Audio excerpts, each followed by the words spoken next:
नमस्कार। आइए सुनते हैं चंद्रकांता की लिखी कहानी थोड़ा सा स्पेस अपने लिए। यह ईशा और वरुण की कहानी है।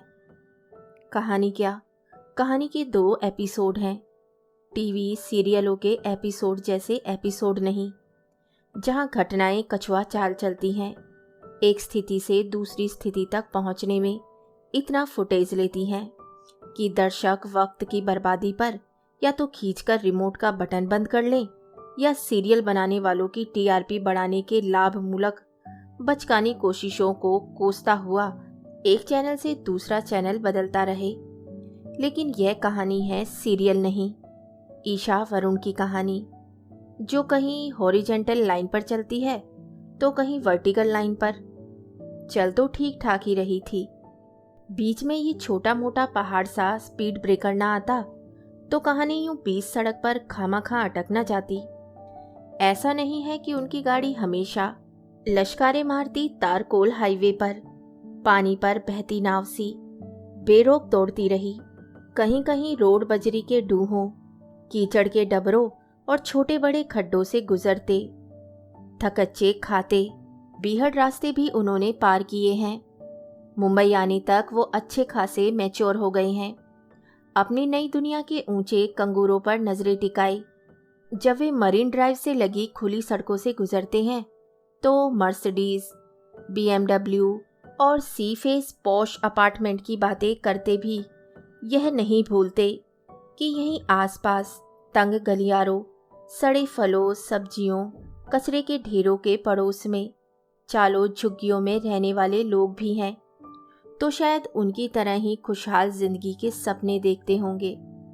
उन्हें देखकर कुछ देर के लिए उनका मूड ऑफ हो जाता, पर वे प्रैक्टिकल युवा हैं, जानते हैं जहां 5 सितारा 7 सितारा होटल और मल्टीनेशनल कंपनियां होंगी वहां धारावी की बस्तियां रहेंगी ही रहेंगी। ऐसे में उनकी गाड़ी की रफ्तार कुछ कम भले हो जाती, पर रुकती अटकती नहीं। दरअसल रुकने अटकने का ना तो वक्त उनके पास है, ना ही कोई इरादा। उन्हें बहुत दूर जाना था। अब यह किसे मालूम था कि अचानक ये माथा फोड़ पहाड़ सा गतिरोध बीच राह अड़ जाएगा। पहले वरुण ने कोशिश की कि गाड़ी को आगे खींच निकालने की, फिर ईशा ने। वरुण ने रुक रुक कर इंजन चालू किया, गियर दाएं बाएं आगे पीछे कर क्लच दबाया, कोशिश की बहला फुसलाकर गाड़ी आगे बढ़ा दें, पर गाड़ी तो अटक गई तो ढीठता की हदें पार कर स्पीड ब्रेकर से चिपकी रही। ईशा को गुस्सा आया, वह हार मानने वाली नहीं। वरुण ने गाड़ी छोड़कर पैदल पांव गतिरोधक पार कर गया। ईशा ने खूब जोर लगाकर क्लच दबाया, इंजन पर जोर मारा, गाड़ी आक्रोश में उछली और जबरदस्ती से क्रींच खींच कर चीखी और मुंह फुलाकर धप से बैठ गई। ईशा ने तय किया कि किसी दूसरे से मदद लेकर गाड़ी आगे बढ़ाई जाए। 1-2 बंदे मिले तो धक्का मारकर मैकेनिक की दुकान पर पहुंचाना होगा, जोर जबर से कहीं एक्सल वैक्सल ना टूट गया हो। यहाँ तोता मैना की यह जोड़ी 2 दिशाओं में मुड़ गई। तोता मैना की यह जोड़ी आईआईटी, आईआईएम के थासु लेबलों से लेस कारपोरेट कंपनियों में अच्छे पदों पर काम कर रही है, यानी अच्छे पैकेज वाले जिम्मेदार पदों पर। वरुण बैंकिंग में चला गया है, कुछ एक माह ही एनालिस्ट रहा, फिर एसोसिएट हो गया। काम को गंभीरता से लेता है, जल्दी ही वीपी बनने के चांसेस है। ईशा की किस्मत भी कम अच्छी नहीं। उसने आईटी कंपनी ज्वाइन की, इन्फोसिस में सॉफ्टवेयर इंजीनियर की नौकरी मिली, 1 आध साल में ही टीम लीडर बन गई। दरअसल दोनों का सिलेक्शन कैंपस में ही हुआ था, बाद में तो इंटरव्यू औपचारिक ही था।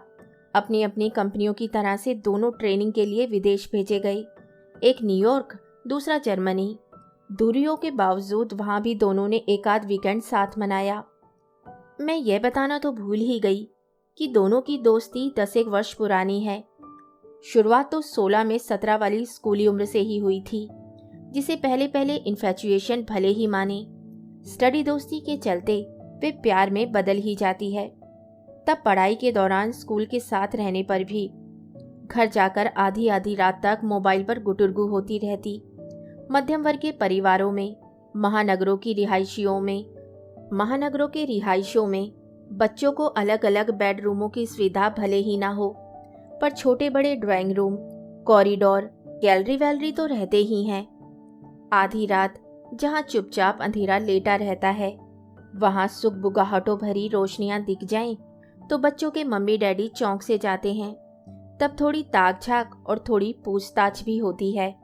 मध्यम वर्गीय मानसिकता के डर और शंकाएं बड़ों को चैन भी कहाँ लेने देती हैं।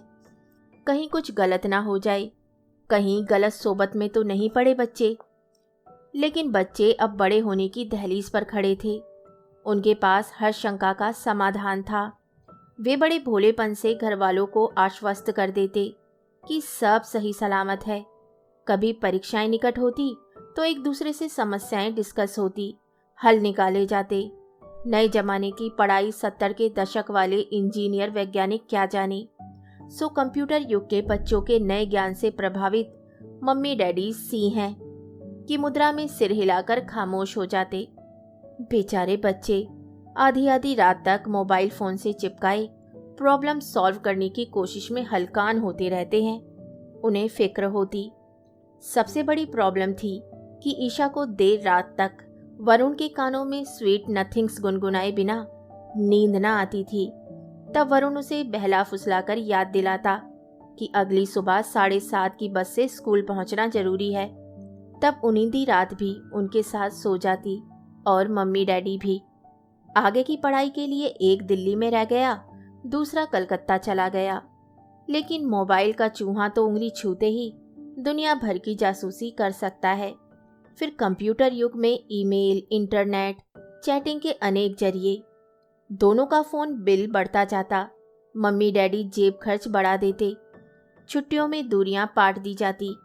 ऊंची पढ़ाई, जाहिर है खर्चे भी ऊंचे होते जाते। उनके प्यार के इजहार करने के निजी तरीके थे। पता नहीं पुरानी पीढ़ी के प्रेमियों की तरह उन्होंने किताबों में खत, गुलाब या पेपर्स रखे या नहीं, पर नए प्रचलन के मुताबिक वैलेंटाइन वीक मनाना वे भूले नहीं। वहाँ propose day, chocolate day, promise day, किस डे वगैरह पूरे जोशो खरोशों से मनाए जाते। यूँ तकनीकी संस्थाओं की ऊंची पढ़ाई तक पहुँचते उन्होंने जुदाई की व्यथा भी सही, पर एक दूसरे को मिस करने के बावजूद पढ़ाई को दूसरे पायदान पर गिरने नहीं दिया। बड़े हैरान थे कि तमाम मस्तियों और वक्त की बर्बादी के बाद भी दोनों बच्चे अच्छे पॉइंट ले आए, पता नहीं कैसे। अब जब वे मल्टीनेशनल कंपनियों में लगभग सेटल होते नजर आए, नौकरी में 2 सालों में 2 जंप भी मिले, तो अचानक वैलेंटाइन वीक का ब्रेकअप डे कैसे आ गया, ये बात ना उनकी समझ में आई और ना उनके मम्मी डैडी के। यूँ भी उनके मम्मी डैडी काफ़ी कुछ समझने का मद्दा रखने के बावजूद बच्चों की नई बातें समझकर भी समझ नहीं पा रहे थे। वरुण को कैंपस सिलेक्शन में अमेरिका की कंपनी का जॉब ऑफर आया, पर उसने मुंबई की कंपनी ज्वाइन की। उनके मम्मी डैडी थोड़े चकित हुए कि आज तो लड़के होश संभालते ही अमेरिका के सपने देखने लगते हैं। परीक्षा के नतीजे निकलने से पहले ही एंट्रेंस एग्जाम की तैयारी करते हैं। इसकी तो बड़े पैकेज वाली नौकरी झोली में आ गिरी। पर लड़के ने संजीदा चेहरा बनाए हुए कहा, मम्मा वहाँ ठंड ज़्यादा है, मेरे दोस्त भी यहीं हैं। मैंने जो कंपनी ज्वाइन की वहाँ हर दूसरे महीने अमेरिका, यूरोप का ट्रिप लगता है। तुम तो जानती हो हम अब ग्लोबल हो गए हैं। अमेरिका जाने के लिए वहाँ बसना अब जरूरी नहीं। डैडी आश्वस्त नहीं हुए। तुम इंडिया में ही रहो, यह तो हम भी चाहते हैं, पर कुछ एक साल वहाँ के अनुभव तुम्हें फ़ायदा ही पहुँचाते। वरुण दोस्त बनाने में माहिर है। जहाँ जाता है दोस्त बनाता है, वहाँ भी दोस्त बना सकता है। ठंड, वहाँ तो घर, दफ्तर, कारों, मॉलों में सभी जगह ठंड भगाने के इंतज़ाम हैं। वरुण के कारण डैडी को जमे नहीं। तजुर्बेकार हैं, कोई वजह तो है, सूंघ गए, पर समझदारी और वक्त की नजाकत जानकर चुप रहे। आशीर्वाद दिया, जो ठीक समझो करो, हम तुम्हारे साथ हैं का आश्वासन भी। ईशा को जरूर लगा उसे भी अमेरिका में नौकरी का ऑफर आता तो दोनों साथ ही चले जाते। वे वरुण को मनाती, पर उसे तो पहले ही मुंबई में अच्छी नौकरी मिल गई थी। शायद वरुण के मुंबई में नौकरी करने की एक वजह यह भी हो। यूँ वे कहता है करियर के बीच लड़की आ जाए उसे मंजूर नहीं, वरुण मम्मी से कोई बात छिपाता नहीं। अच्छा रैपो है दोनों के बीच। इसी रैपो के चलते वरुण ने मम्मी को इत्तला दी कि उसने एक सी फेसिंग अपार्टमेंट किराए पर लिया है। 3 बेडरूम का खूबसूरत फ्लैट है। तुम देखोगी तो बहुत अच्छा लगेगा। शाम को जब डूबते सूरज की किरणें समुद्र पर पड़ती हैं तो तुम्हें वे पोएट याद आएगा जिसने कहा था, पानी ने अपना प्रिय देखा और शर्माकर लाल हो गया। वरुण की माँ अंग्रेजी साहित्य पढ़ाती है। बचपन में कभी जिक्र किया होगा बेटे से, जो उसे सी फेसिंग अपार्टमेंट से समुद्र में सूरज की ललाई देखकर याद आया। मम्मा ने फोन पर खनक भरी मीठी हंसी सुनी।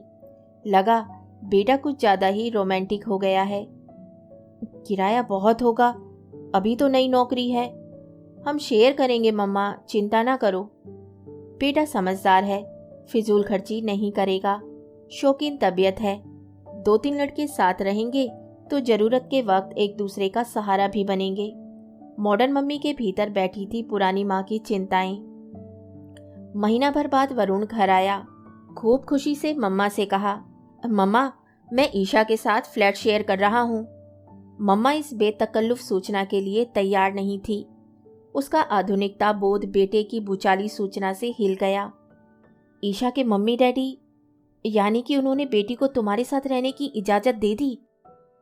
मम्मा किस जमाने में रह रही हो? ईशा मेरे बराबर ही पढ़ी लिखी है, बराबर वेतन पाती है, माँ बाप को भारी भारी चेक भेजती है। उसे तो हक है अपने फैसले अपने आप लेने का। सो तो है, लेकिन ये लिव इन रिलेशनशिप हमारे यहाँ तो ये कभी नहीं हुआ।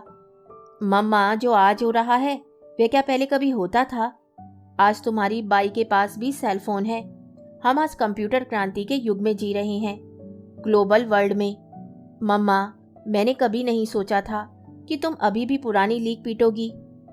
संभलते संभलते मम्मा ने पूछा, क्या शादी करोगे? नहीं मम्मा, अभी क्या शादी वादी का चक्कर, इस बारे में सोचा भी नहीं। वरुण बेटा, मम्मा इन बातों पर ज्यादा मत सोचो। जानती हो हम स्कूल फ्रेंड्स रहे हैं, एक दूसरे को समझते हैं। अभी हमारे सामने कई चैलेंज हैं। शादी का खटराक पालने की उम्र नहीं है। मैंने तुम्हें बताना ठीक समझा। मैं नहीं चाहता कोई दूसरा तुम्हें मेरे बारे में ऐसा कुछ कहे जो मैं तुमसे शेयर ना करूं। वरुण की मम्मा के माध्यम से डैडी जी तक बात पहुंची तो वे आग बबूला हो गई। पैर पटके, जमाने की ऐसी तैसी की, एक आध पैक ज्यादा लिया। फिर दोनों ने मिलकर शांत मन से सोचा कि बेटे के निर्णय पर कुछ भी सोचने का मतलब अब कुछ नहीं। अच्छा है, उसके लिए मंगल कामनाएं करो। डैडी ने भारी मन से माना कि बेटे को अब पिता के भारी चेकों की जरूरत नहीं। अब उसे रिबॉक शू, पार्कर पेन, टैब, शर्ट्स, जीवो, रॉल्फ लॉरेन, जेफरी, बेन और जाने कौन कौन से ब्रांड खरीदने की हैसियत बन गई है। तुम इस तरह क्यों सोचते हो? बेटा है हमारा, महीने 2 महीने में मिलने तो आता है ना हमसे। अच्छे कीमती उपहार क्या हमारे लिए नहीं लाता? वरुण की माँ वक्त की रफ्तार और नजाकत समझदार पति को भी समझा बहला लेती है। अपना और पतिदेव का ब्लड प्रेशर नॉर्मल रखने की कोशिश करती है। हाँ, अब जन्मदिन और नए साल का उपहार देना ही रिश्ता निभाना हो गया है। बेटा बड़ा हो गया है, जमाने के प्रचलन समझता है। ऐसे समझौतावादी संवाद यदा कदा उनके बीच होते रहते हैं। ईशा के मम्मी डैडी ने पहले पहले तो बेटी को खूब समझाया, ऊंच नीच सिखाई, यह भी कहा कि जमाना कितना बदल जाए, इतना जान लो कि हर सही गलत का खामियाजा लड़के को नहीं, लड़की को ही भुगतना पड़ता है। ईशा बचपन से ही जिद्दी रही है। 3 बहनों में सबसे छोटी होने के कारण लाड थोड़ा ज्यादा मिला हो शायद, पर उसकी जिद चलने की वजह उसका जहीन होना भी है। पढ़ाई में वह हमेशा तेज रही है। आईआईटी में वह 5 पॉइंट संवंडा रहकर 9 पॉइंटर रही है। मम्मी डैडी और बहनों पर उसका खासा दबदबा है। शक्ल सूरत से भी अच्छी खासी इस लड़की की किशोरावस्था से ही संजीदा और संवेदनशील वरुण की दोस्ती मिली। दोस्ती में वीकेंड में साथ रहना, रेस्तरां, शॉपिंग, पिक्चर विक्चर देखना तो चलता ही रहता था। डैड ज़्यादा बिजनेस टूर पर रहते। मम्मा ने एकाधिक बार चेताया कि देर रात घर लौटना अच्छी बात नहीं। आखिर हम एक समाज में रहते हैं, लोग क्या कहेंगे वगैरह। ईशा ने पहले पहले खामोश नकार से उत्तर दिया, बाद में डंके की चोट पर ऐलान किया कि वे अपना भला बुरा समझती है। वे जिस युवा समाज में रहती है उसकी रीति नीतियों से वाकिफ है। आज के समाज से उसका कोई लेना देना नहीं है। आप सभी 19वीं सदी में जी रहे हैं। बाद में उसने मम्मा को प्यार से चेताया कि मिडिल क्लास में जन्म लेना तो उसकी मजबूरी थी, पर मिडिल क्लास मेंटेलिटी से उसे सख्त नफरत है।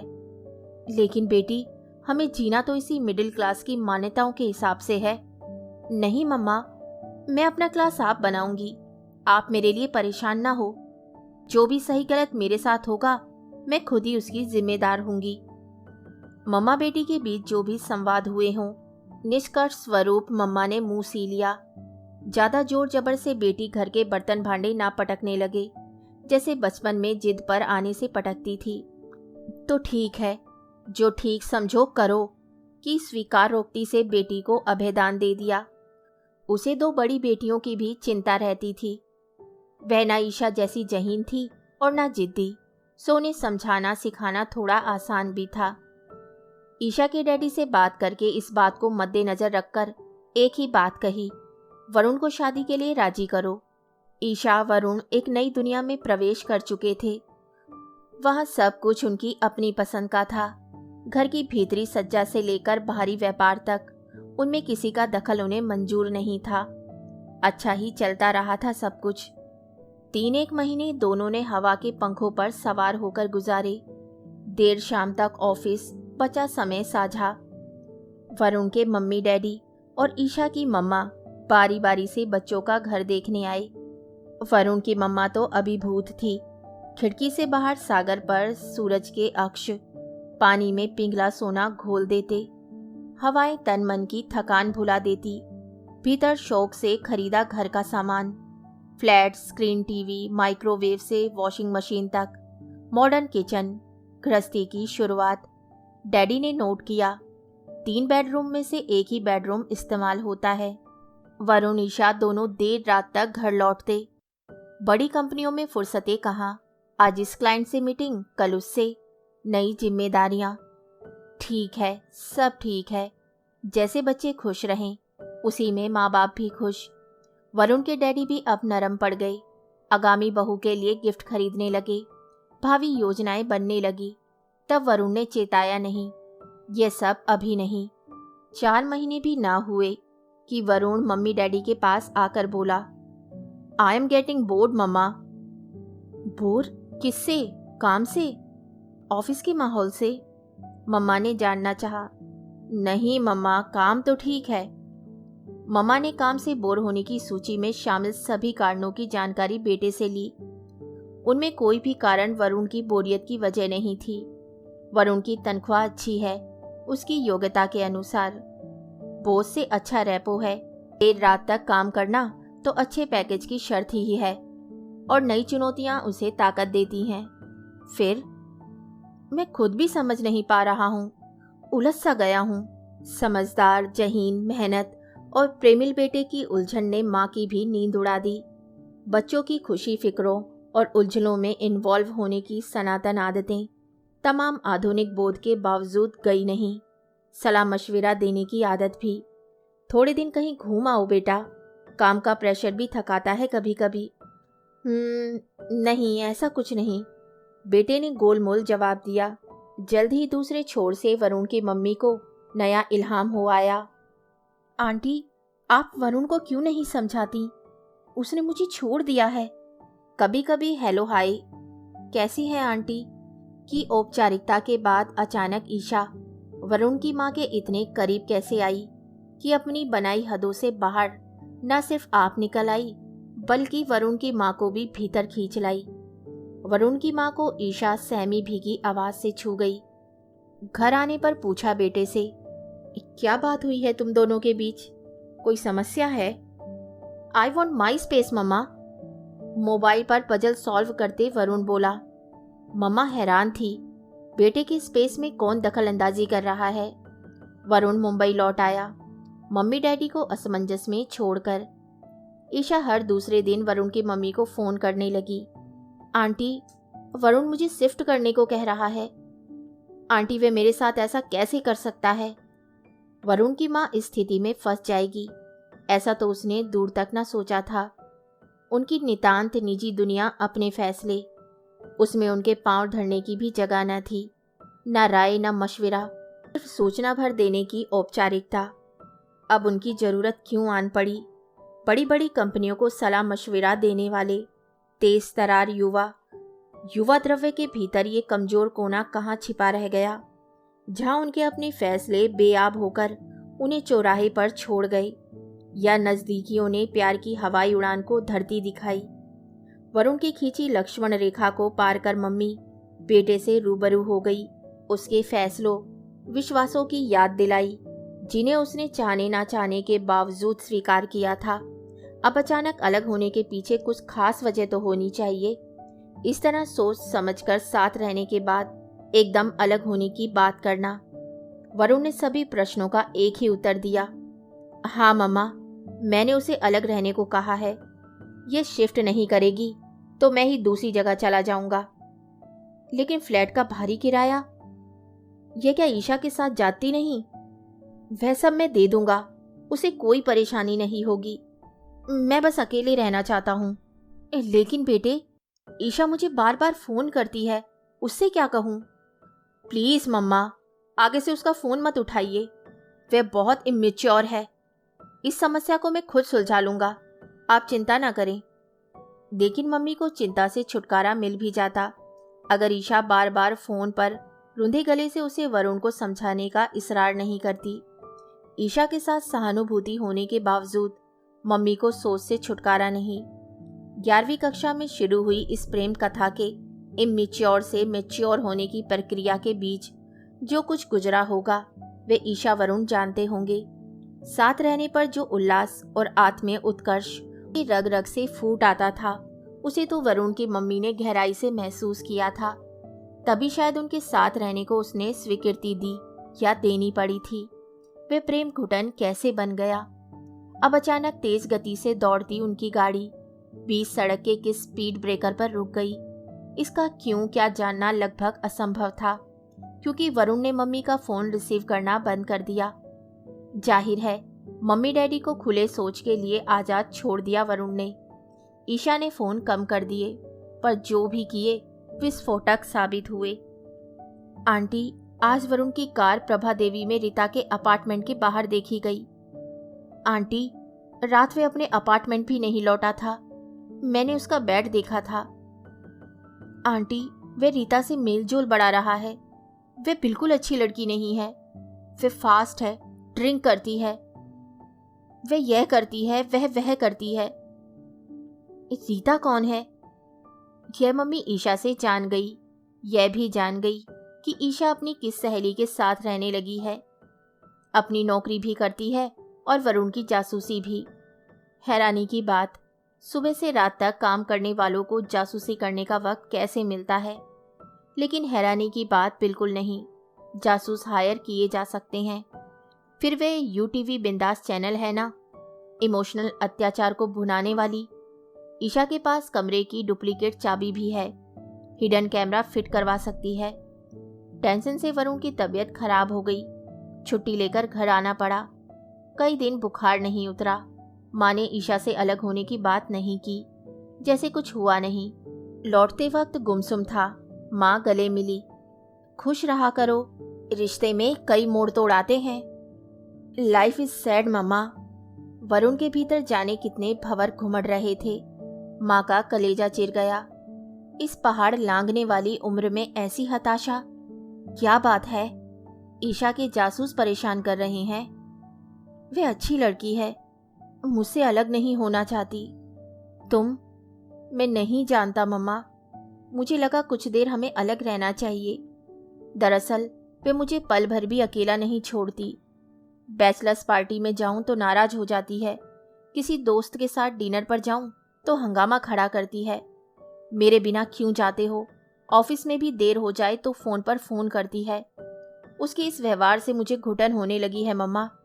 एक दूसरे पर हावी होना ही प्यार है क्या? अभी से ये हाल है तो अगर उससे शादी करूं तो मेरा सांस लेना भी मुश्किल हो जाएगा। उसे समझा दो, समझ जाएगी बेटा। नहीं समझती, न्यूरोटिक हो जाती है। अब तो सहेली के साथ रहती है। हाँ, पर मुझे अकेला कहाँ छोड़ती है। इमोशनली ब्लैकमेल करती है। ये रीता कौन है? वरुण मुस्कुराया। बादल छट गया। उसी ने बताया होगा। वह तो मेरी पूरी जासूसी करती है। फेसबुक पर कोई नई दोस्त तो नहीं है मम्मा। रीता मेरी कलीग है। कभी कभी लंच साथ ले लेते हैं। दोस्ती है बस, और कुछ नहीं। प्यार में तो दूसरे को बर्दाश्त करना थोड़ा कठिन होता है। वे तुम्हें बहुत चाहती है, वरना चली गई होती तुम्हें छोड़कर। सुंदर है, अच्छी नौकरी है। क्या वे दोस्त नहीं बना सकती? वरुण के चेहरे पर झाई सी डोली। मैंने तो कह दिया, गो हेड विथ यूवर लाइफ। पर जानता हूं उसका कोई बॉयफ्रेंड नहीं। मुझ पर पूरा अधिकार चाहती है। डिमांडिंग बीवी की तरह पेश आती है। मेरी भी तो कोई निजी जिंदगी है मम्मा। पता नहीं कैसे निभाती है ऑफिस के चैलेंजेस। उसे तो यह भी समझ नहीं आता कि हर रिश्ते में थोड़ी संधि तो छोड़नी ही पड़ती है। लेकिन ये आजाद रिश्ता तुम दोनों का साझा फैसला था, तब नहीं सोचा? मैंने तो सोचा था हमारा ये रिश्ता जिंदगी को बेहतर शक्ल देगा। यहाँ न गैर जरूरी बंधन होंगे, न सामाजिक दबाव। हमारा रिश्ता हमें करीब लाकर भी मुक्त रखेगा। दबाव तो भावनात्मक भी होते हैं वरुण। मुक्ति कहाँ संभव है? जानता हूं, पर उन्हें हम आपस में मिल बैठकर सुलझा सकते हैं। पर वे मानती ही नहीं, एक ही रट लगाए बैठी है। मेरे पापा तुम्हें अपना दामाद मानते हैं। मैंने कभी कोई वादा नहीं किया शादी का। यह अजीब जबरदस्ती है। एक तो काम का दबाव, ऊपर से ईशा का दमघोटू तनाव। वही मिडिल क्लास मेंटेलिटी, चाहे वे माने ना माने। और तुम रीता के साथ खुश हो? कोई नई शुरुआत? प्लीज मम्मी, अब तुम ईशा की तरह बात मत करो। कहा ना, वे मेरी कलीग है, पुरुष दोस्त भी है। कभी कभार लंच लेता हूँ उसके साथ। सच मानो तो ईशा मेरे जहन पर भी कुछ इस कदर हावी हो गई है कि किसी लड़की से जरा भी आत्मीय हो जाऊं तो उसका चेहरा बीच में आ जाता है।